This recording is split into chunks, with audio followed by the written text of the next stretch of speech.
December 23rd. The death toll from the Indonesian boarding school collapse has risen to 14 people, with nearly 60 students still trapped under the rubble as rescuers deploy cranes and sensors to continue the search. The tragedy occurred during afternoon prayers on Monday, affecting mainly teenage boys. Hamas is ready for immediate talks to end the Gaza war and has agreed to release hostages under a US-backed plan already accepted by Israel. Though key issues like disarmament remain unresolved, Israeli Prime Minister Benjamin Netanyahu's office has confirmed preparations for the immediate implementation of the first stage of peace plan. Munich airport was shut down for the second consecutive day due to drone sightings, affecting over 6,500 passengers and causing flight cancellations and delays. German Interior Minister Alexander Dobrindt is urging urgent national and EU-level action as authorities investigate possible security breaches amid broader European drone disruptions. Sean Diddy Coombs was sentenced to 50 months in prison and fined $500,000 for prostitution-related crimes after being convicted of transporting people across state lines for prostitution. District Judge Arun Subramanian, who rejected prosecutors' request for an 11-year sentence, said that Coombs' offenses caused irreparable harm to other people. Now we move on. Gaza's civil defense has said that Israel carried out dozens of airstrikes and artillery shelling on Gaza City, despite Trump's appeal to halt bombardments. Civil defense spokesperson Mahmoud Bassal has said that 20 homes were destroyed overnight. Baptist Hospital has confirmed 4 dead and several wounded in Tufa neighborhood. Nasser Hospital in Khan Yunis has reported 2 children killed and 8 wounded in a drone strike on a tent in a camp for displaced Gazans. Hamas has said that it is ready to release hostages under Trump's plan, but wants negotiations on details and a role in Gaza's future. Following this, Israeli IDF Chief Eyal Zamir held a situational assessment with top generals and ordered forces to prepare for the implementation of the first stage of Trump's plan to free hostages. The IDF statement emphasized defensive operations, protecting troops, and quick response capabilities, holding plans to take over Gaza City for now. Now for this discussion, we're joined by Professor Gilad Hirschberger. He's a political psychologist at Reichman University, joins us live from Israel. Thank you very much, Professor, for joining us again. Good to see you. Good to see you too. Thank you. Thank you. So how significant is this, all the news that has come in today regarding this plan, and what are the 20 points which have been agreed upon? Okay, I think first of all, this is a very significant agreement. This is the first time since the beginning of the war that all parties involved, including international actors such as the Arab world and Europe, agree that this is a plan to end the war, release the hostages, and even pave a way towards a future peace. The 21 points benefit 2 parties in particular and do not benefit one party. They benefit the Palestinians, they benefit Israel, but they do not benefit Hamas, and I'll try to explain briefly. In these 21 points, the Palestinians will receive a full rehabilitation of the Gaza Strip. There will be an economic plan with many incentives and many perks in terms of restoring Gaza to be a livable place and ending the terrible war that has cost so many Palestinian lives. So the Palestinians have only much to gain, and also Hamas will be removed from power. We know today that most Palestinians in Gaza do not want Hamas in power.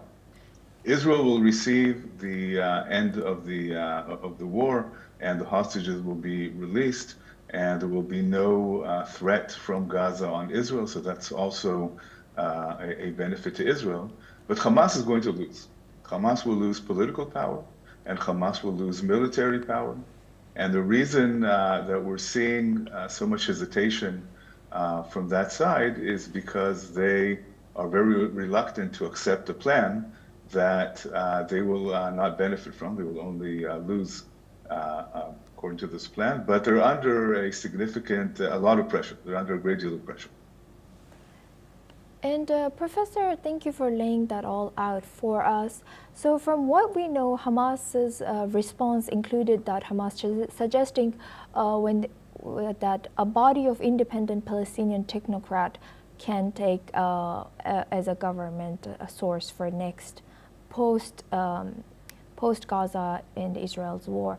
So what do you think, who is Hamas suggesting towards, who are they pointing out when they say a body of independent Palestinian technocrat? Okay, I think it's very important here to read the fine print. They are saying yes, but. And what that means is that on the one hand, they're accepting a part of the plan and saying, yes, we do agree to a technocratic government, but we also demand to be involved. They're not willing to step back, and they're not willing to completely leave the governance of the Gaza Strip in the hands of others. They want to take part in it. And this is one of the many obstacles that are going to have to be dealt with in negotiations in the next few days.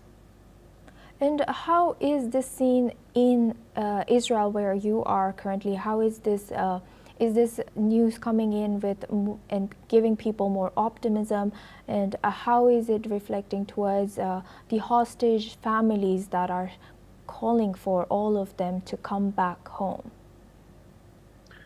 This deal is eliciting mixed feelings. On the one hand, a great deal of hope that maybe in a few days all the hostages will be released and maybe the war will end. There's a very strong majority in Israel, according to any opinion poll, that want the war to end and the hostages released. But the feelings are mixed because we've heard promises about ending the war in the past and about hostage releases in the past, and they haven't materialized. And many people are afraid that the hopes are high again, and we will only be disappointed. The hostage families in particular are in a very difficult situation, of course. They're hoping that their loved ones will be returned, but they don't want to hold their hopes too high and be disappointed once again. Right. With that, I would like to thank our guest, Professor Gilad Hirschberger, for joining us and sharing that insight. Now we move on to Asia. Japan's ruling Liberal Democratic Party has elected conservative nationalist Sanae Takaichi as its new leader, positioning her to become the country's first female prime minister ever. Following this victory, Takaichi is expected to become Japan's first female prime minister. This marks a historic milestone in the country's political history. Let's listen in to what Takaichi has said after her win. 何が一番大事かと言ったら、これはもう冒頭に申し上げました。日本の底力を最大限発揮して経済成長をさせることです。それができなければ必要な福祉も、そして質の高い教育もできません。日々の暮らしも豊かにならない。みんなも夢を持てない。だからこそ経済成長戦略を最優先いたします。She defeated Shinjiro Koizumi, who received 156 votes. Takaichi has won as the public anger rose due to rising prices.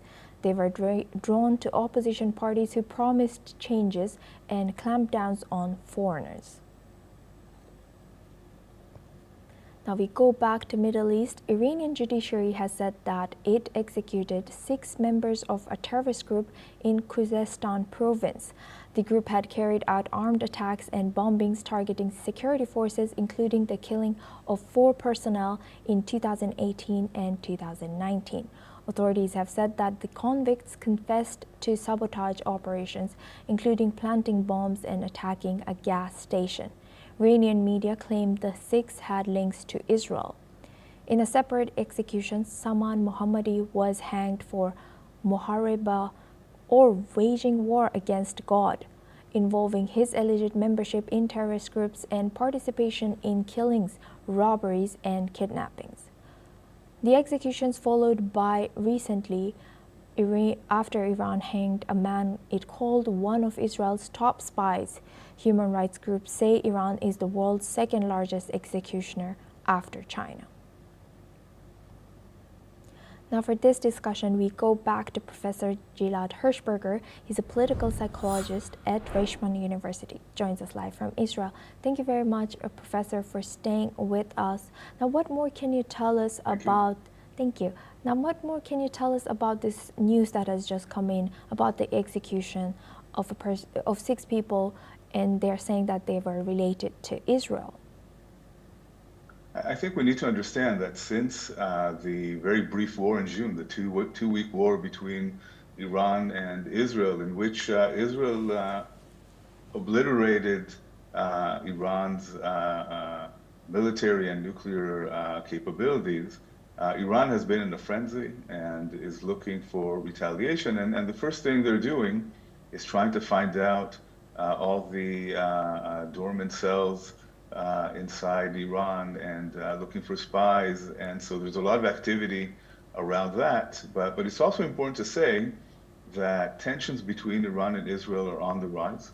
There's more and more talk right now of a second wave of war between Iran and Israel that could happen anytime soon. One former Israeli minister, Avigdor Lieberman, even warned Israelis to stay close to shelters in the coming weeks because it is likely that there will be another war between Israel and Iran. With that, I would like to thank Professor Gilad for joining us and sharing that insight throughout our news on Middle East. Thank you very much. Now we move on. A coalition of unions, employers, and religious groups filed a lawsuit on Friday seeking to block President Donald Trump's bid to impose a $100,000 fee on new H-1B visas for highly skilled foreign workers. The lawsuit filed in federal court in San Francisco is the first to challenge a proclamation Trump issued 2 weeks ago announcing the fee as the Republican president moves to further restrict immigration to the United States. Plaintiffs include the United Auto Workers Union, the American Association of University Professors, a nurse recruitment agency, and several religious organizations. They argue that Trump's power to restrict the entry of certain foreign nationals does not allow him to override the law that created the H-1B visa program. President Trump's order bars new H-1B recipients from entering the United States unless the employer sponsoring their visa has made an additional $100,000 payment. The administration has said the order does not apply to people who are already holding H-1B visas or those who submitted applications before September 21st. Now for this discussion, we're joined by Professor Veselin Popovsky. He's a professor and vice dean at Jindal Global Law School, joins us live from New Delhi. Thank you very much, Professor, for joining us today. Good to see you. Now, how does this President Trump's move to impose new fee on H-1B visas, how do you think it aligns with his broader immigration policies? Well, it aligns with his broader immigration policy, but the decision doesn't make any sense. It is against the employers, it is against the skilled professionals. By the way, 71% of those given that visa are Indian citizens, only 11% Chinese. So it affects everybody. And by the way, not only the unions protested, but even the employers. Large companies wrote a letter to the administration challenging this ridiculous imposition of a high fee on skilled migrants, again, driven out of nonsensical paranoia, I must say. Again and again, the administration of Donald Trump shows its complete incompetence, ignorance, and obviously the courts will react. I'm sure the unions will win in court, like with many previous decisions challenged in courts, including on migrations. I hope the judges are independent in the United States. Donald Trump cannot really change everything. The system, the institutions in the United States should resist that, and they already did. So it will be another failure of the administration to impose a ridiculous policy, I hope.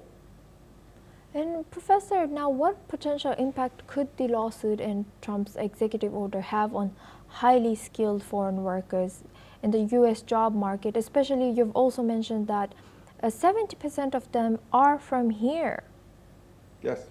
Well, 71%. Yes. Well, the effect is negative. All 90% of what Donald Trump does has negative implications, including on American people in American companies and institutions. That's the worst president in history, and the question really is how long that can continue. The reactions are strong all over the world, not only in the United States. India should be, as you said, very concerned because most of those are Indian, highly skilled professionals that were given. And by the way, these are not many people. The visa is restricted to, I think, several tens of thousands. So it's not a big numbers. It doesn't affect the national interest of the United States whatsoever. So again and again, the motivation is nonsensical. It's ridiculous. Highly skilled professionals should be allowed in every country. They only can enrich and innovate and bring success, economic and every other type of success. This is not the migration or the refugees that some may worry about. It's absolutely the opposite. Every country should encourage the highly skilled migration. Donald Trump does exactly the opposite. Yes, negative effects, obviously. Absolutely. Thank you very much, Professor, for sharing that insight. Please stay with us as we come back to you for our next discussion as well. Now we move on to Europe. Munich airport has gradually started to resume flights from 7 a.m. local time and has fully resumed operations now, after both runways were closed for the second time in less than 24 hours, reportedly due to drone sightings again. Now, the airport has warned passengers to expect delays throughout the day and to check with their airlines for the latest information. Authorities have not yet attributed the drone incidents to any actor, though some recent European disruptions have been linked to Russia, which denies any involvement. Munich airport reported 23 arrivals diverted and 48 departures cancelled or postponed. Passengers were provided camp beds, blankets, and snacks during the disruption. German Interior Minister Alexander Dobrindt has promised new legislation to ease police powers to request the military to shoot down drones. Now, for this discussion, we go back to our guest, Professor Veselin Popowski. Professor, thank you for staying with us. Now, what is your reaction about Europe, especially German? I forgot who exactly was it, but he has allowed now police to request the military to shoot down the drones. Yes, that was the German Minister Dobrindt. Absolutely, it's the right thing to do. It should have been done. It's not the first time. We've seen drones all over Poland, rockets all over Ukraine, all the time, but including those on Romania, Estonia, Denmark, and now Munich, big airport, one of the biggest airports in Europe, by the way, connection flights for everyone. So yes, that should be done. No-fly zone, shooting down every single hostile object. Again, not yet confirmation whether these are Russian, but everything so far has been Russian. So that's clearly who is trying to create a mess all over Europe in every airport and other airspace. So Europe should get prepared for those in the future. It's not the last one. And for that matter, it needs a very strong defense system. It needs a lot of intelligence, a lot of inquiries, investigations, and finding out how to improve its security, first and foremost the airspace security, so that those attacks stop and they don't disrupt the life of so many people. And obviously Russia is using tactics to create chaos Effectively, Russians cannot do anything anymore. They do not advance in the battlefield. They cannot win the war in Ukraine.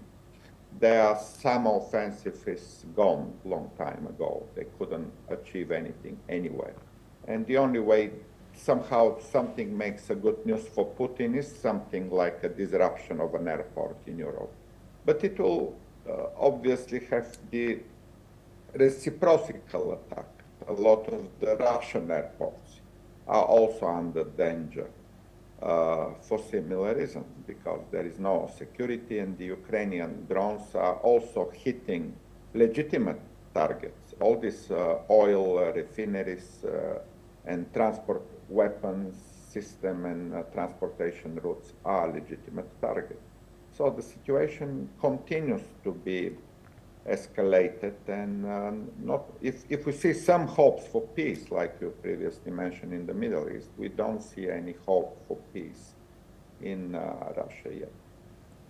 And how do you think, how can European countries collaborate to create standardized regulations and response protocols for such drone-related disruptions, especially at airports and other vital infrastructure? Do you think that what German minister has allowed, do you think other countries will follow?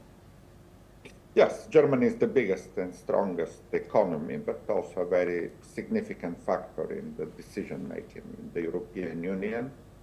Hopefully the other countries will follow, not because Germany says so, but because this is in favor of their own national security. They should be worried about their spaces. And the only message Russia understands is force, is combating those drones down, and all Europeans should do that. They shouldn't simply monitor and sit and wait. They should take much more robust, energetic action to shoot down every object flying which is with hostile aims. So yes, and the good news is that Europeans are united against Russia. That's for the first time in history, and somehow the Russian invasion in Ukraine did make that unity very strong, very visible.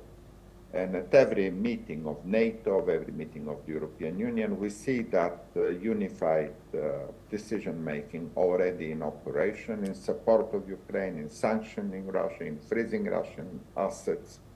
And that should also, as you said, be expanded to the defense of the airspace of every European country. And Professor, now looking at a broader picture, given the slower pace of defense decision-making, especially in democratic countries in Europe compared to authoritarian regimes, how can Europe accelerate its defense investments and cooperation without compromising its values of democratic governance? I think I wouldn't very agree with that, because the Russian airspace is also very vulnerable. It's more, but you are right saying that in democracies, decision-making takes into consideration people's voices. In other words, to adopt a budget, for example, in the parliament of the European democracy, it will take longer time, rather than like in autocracies. And we discuss how Donald Trump makes orders and how Vladimir Putin makes orders. They just sign a paper, and that follows down into the hierarchy to every official. And for that matter, yes, democracies do make slower decisions, but those decisions are proven in time to be effective. In other words, the autocracies, the totalitarian regimes, make very, very often the wrong decisions.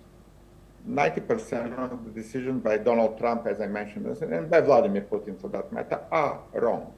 They destroyed the life of the Russian people. Every decision Putin made over the last 3.5 years severely affected the life of the Russian people. Not to mention only the 1 million dead soldiers, but every other part of Russia is affected by the war negatively. No jobs, no social programs, no pensions, no even electricity, no even fuel.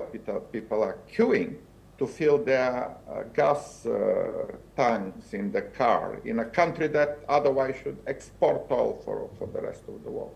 So miserable life for all the Russians because of a single leader taking quick decisions, but obviously 90% of those being the wrong decisions. Yes, democracies take longer time, but the decisions they make are sustainable. They are based on the science, on the right choices, and we hope they will be taken and European airspace will be safe.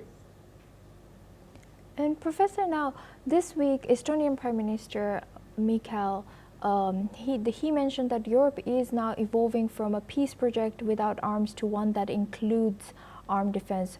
So in your view, what are the key challenges and opportunities for Europe as it strengthens its defense capabilities? Yes, it should, because otherwise we see the danger from Russia, and Europeans need to increase military budget. Also because United States under the Trump administration reduced its commitment to the European defense very clearly and explicitly. Donald Trump mentioned this many times, that he will not support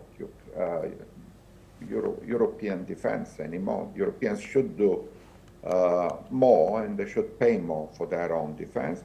And exactly, these are difficult decisions because people in peaceful democracies, they prefer to live in peace and democracy. They don't like to overspend on weapons and on military expenses. But this is the demand of the day. There are moments in history where it is very necessary to focus first and foremost on the security and peace. And once this is achieved, once Putin is out of power and the next Russian president hopefully is somebody who can be negotiated with, then obviously the military budget can go back down where they used to be. So somehow Europe to live long time in peace over the last 8 years since the Second World War. For that matter, the budget have been reduced, but now it's a time of consolidation and solidarity to get the budget at the necessary level of execution. Yes, with that, I would like to thank Professor Veselin Popovsky for joining us and sharing that insight throughout our news. Thank you very much. Now we move on to Africa. Police in Madagascar have fired tear gas at protesters in the capital Antananarivo, forcing many to seek shelter inside a maternity hospital. The United Nations reports that at least 22 people have been killed and hundreds injured since near daily demonstrations began organized by the Gen Z movement. The Madagascar government has rejected these figures, claiming they are based on rumors and misinformation. Tensions remain high as protesters continue to demand political change, with security forces deployed to control the situation across the capital. Tonga dia efa tsy zavatra amin'ny momban'le gasy mihitsy zany tena ilay rehefa ohatran'olona adaly. Afatra kely anao raha zoky ajanony ty rehefa ohatra tsy vitanao le mitondra anay koa zany nampiresanao ohatran'izay ny lainganao ohatran'ny be dia be loatra. Ohatran'ny hoe miteniteny fotsiny ianao hoe ataontsika ity dia ataontsika ity, tsisy tanterahanao mihitsy le izy. Fa rehetra zany zay raha tanora mijoro daholo zay fa mialahinao teo amin'izay fa efa aleoanao koa zay. 20 maty eto Madagasikara, any ivelany ray maty. Efa grève be ohatran'inona tany France na elle, ray maty fa zao eto 20. Mbola lazaina fa misy manakarama ve reo? Sa endrasanao firinjato no faty, endrasana firy no faty, 2 gendarme maty zay 20. Dia ahoana ny ataontsika ary amin'izany? Mbola ho jerijerevana fotsiny ihany.